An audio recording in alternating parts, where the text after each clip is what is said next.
మావయ్య తిరుపతిలో ఉన్న మా రిలేటివ్స్ కి కాల్ చేసి పిఎస్ లో కంప్లైంట్ ఇచ్చి అందరూ కలిసి మా వారిని ఊరికి తీసుకొచ్చారు. ఆయనతో పాటు ఆ అమ్మాయి కూడా వచ్చింది. ఒక భార్య ఉండంగానే ఇంకొక పెళ్లి చేసుకున్నందుకు ప్రొసీజర్ స్టార్ట్ చేద్దామా అంటే మావయ్య ఉండి వద్దు, వాడికి మేము నచ్చ చెప్పుకుంటాము అని ఇంటికి తీసుకొచ్చారు ఇద్దరిని. అమ్మాయి చదువుకున్నదే, మరీ ఇంత తెలివి తక్కువగా బిహేవ్ చేసింది ఏంటి అనుకుంటున్నా నేను తనని చూడంగానే. కానీ తను చాలా తెలివిగా ఆలోచించింది. వీళ్ళిద్దరిది 3 years లవ్, అంటే వీళ్ళిద్దరి మధ్యలోకే నేను వచ్చాను 1 year గా, అది కూడా పెళ్లి అనే పవిత్రమైన పేరుతో. అమ్మాయి వాళ్ళ ఇంట్లో వీళ్ళ లవ్ మ్యాటర్ తెలిసి లవ్ మ్యారేజ్ చేస్తే పరువు పోతుందేమో అని చెప్పి వాళ్ళ నాన్న వాళ్ళు ఈ అమ్మాయికి పెళ్లి సంబంధాలు చూస్తూ ఉండేసరికి దాని నుంచి తప్పించుకుందామని, అంటే అప్పటికే మా వారికి మామయ్య వాళ్ళు పెళ్లి సంబంధాలు చూస్తూ ఉన్నారు. నా బ్యాడ్ లక్, నేను నచ్చాను వాళ్ళకి, ఇంకా మా వారికి నాకు పెళ్లి చేద్దామని ఫిక్స్ అయ్యారు.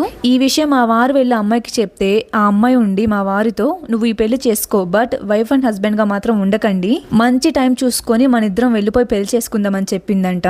అంటే నన్ను మధ్యలో బలిపశులో వాడుకున్నారు. ఇవన్నీ వాళ్ళు చెప్తుంటే నా మీద నాకే జాలేసింది. ఈ అమ్మాయి కనిపించకపోయేసరికి అటు అమ్మాయి వాళ్ళ పేరెంట్స్ కూడా వెతుకుతున్నారు. ఇంకా మా మామయ్య తన మొబైల్లో నుంచి వాళ్ళ పేరెంట్స్ కి కాల్ చేసి మీ అమ్మాయి మా వాడిని బుట్టలో వేసుకొని మా ఇంటి పరువు తీసేసింది, మీరు అర్జెంట్ గా మా ఇంటికి రండి అని కాల్ కట్ చేసి వాట్సాప్ లో లొకేషన్ షేర్ చేశారు.